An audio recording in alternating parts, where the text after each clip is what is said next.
நம்முடைய தேவனுடைய வசனம் என்றென்றைக்கும் நிற்கும்.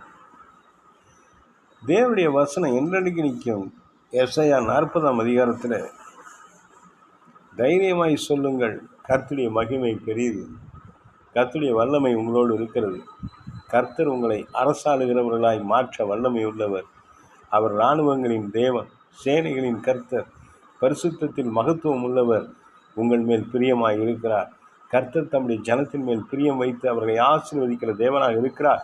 நீயே ஆசீர்வதிக்கப்பட்ட சந்ததி, நீயே ஆசீர்வாதத்தின் பாத்திரம், நீயே கர்த்தருடைய மகிமையின் பிரஸ்தாபத்தை பெற்றுக்கொள்ள தகுதியான ஒரே நபர். உன் வாழ்க்கையில் ஆசீர்வாதங்கள் கடந்து வரும் இந்த வேளையில் அவருடைய சமூகத்தில் உங்களை தாழ்த்தி ஒப்பு கொடுங்கள். சோர்வை நீக்கி, மனதில் இருக்கிற குழப்பங்களை நீக்கி, கவலைகளை நீக்கி, கண்ணீரை துடைத்து விடுங்கள். தைரியமாக நின்று நிமிர்ந்து கர்த்தருடைய சமூகத்தை பாருங்கள். முழங்கால் படியிடுங்க. கர்த்தருடைய சமூகத்தை பாருங்கள்.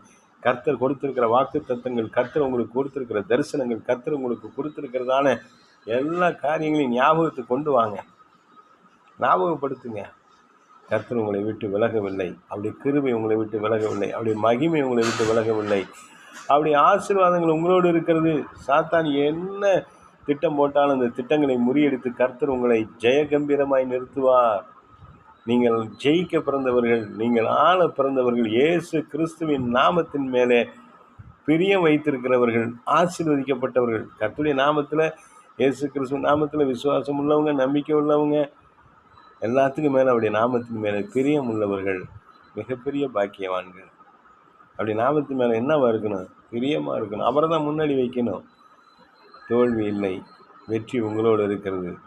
சந்தோஷமாக அல்லேலூயா சொல்லுங்கள்.